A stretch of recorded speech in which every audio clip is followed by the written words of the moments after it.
पूर्णिया के आईजी विनोद कुमार की पटना में इलाज के दौरान मौत।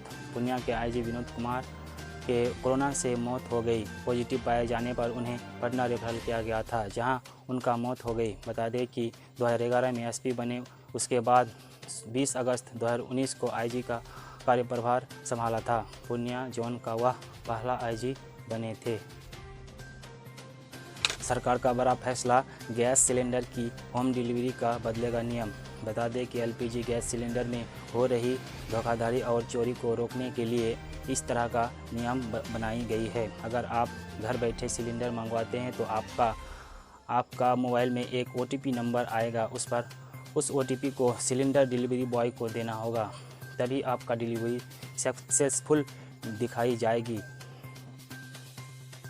तेजस्वी का नीतीश से सवाल, अगर कारखाने के लिए समुद्र तट चाहिए तो लालू यादव ने रेलवे कारखाना बिहार में कैसे खोल दिया। बता दें कि इससे पहले नीतीश कुमार चुनावी सभा को संबोधित करते हुए कहा था कि हमने बहुत कोशिश किया पर उद्योगपति समुद्र तट को पसंद करते हैं, इसीलिए कारखाना लगाना संभव नहीं है। इसी का जवाब देते हुए आज तेजस्वी यादव ने पलटवार किया। चुनाव प्रचार के लिए भोजपुर पहुंचे मनोज तिवारी, गाया जियो हो बिहार के लाल। बिहार में होने वाले विधानसभा चुनाव को लेकर प्रचार का दौर जोरों शोरों पर है।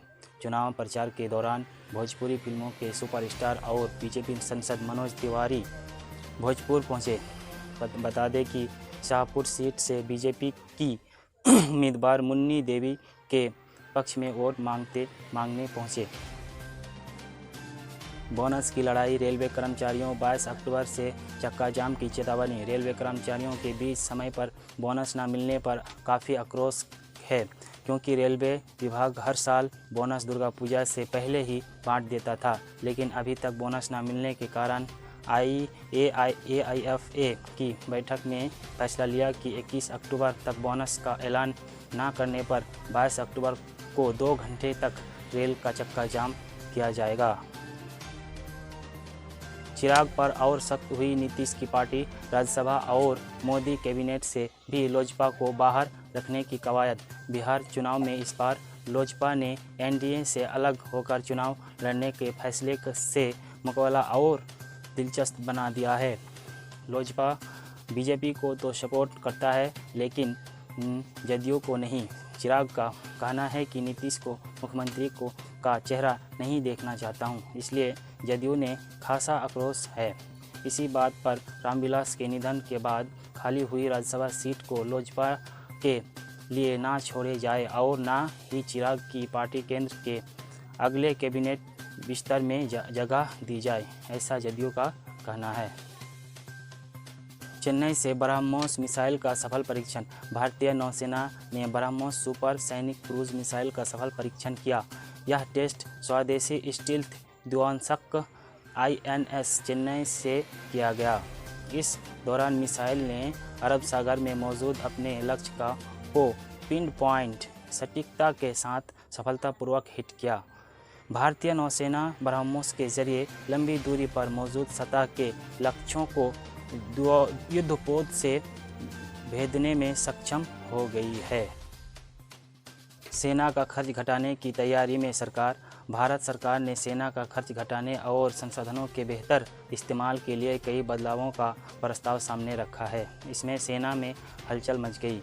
प्रस्तावना में 15 जनवरी को होने वाले आर्मी डे समारोह को बंद करने, अलग अलग रेजिमेंट की पैरेड बंद करने, सैन्य अधिकारियों के लिए निजी मैस बंद करने और पीस स्टेशन यूनिट्स में CSD कैंटीन बंद करने जैसी सुझाव दिए गए हैं। लेकिन क्या इस तरह का अधिकार छीनना सेना के लिए सही है? आप ज़रूर कमेंट बॉक्स में बताइए। चीन ने भारतीय सीमा के पास दागी मिसाइलें, जारी किया वीडियो। चीन और भारत के बीच सीमा विवाद खत्म होने का नाम ही नहीं ले रही है। इसी बीच सेना पीपुल्स लिबरेशन आर्मी ने भारतीय सीमा के पास मिसाइलें दागी। इसका मकसद भारत पर मनोवैज्ञानिक दबाव बनाने को बताया जा रहा है। न्यूजीलैंड की प्रधानमंत्री फिर बनी जैकिंडा आर्डर्न। न्यूजीलैंड की प्रधानमंत्री जैकिंडा आर्डर्न ने देश के आम चुनाव में शानदार जीत दर्ज की। पीएम मोदी ट्वीटर करते हुए बताई कि और कहा कि दोनों देशों के बीच द्विपक्षीय संबंधों को बढ़ाने का काम करेंगे।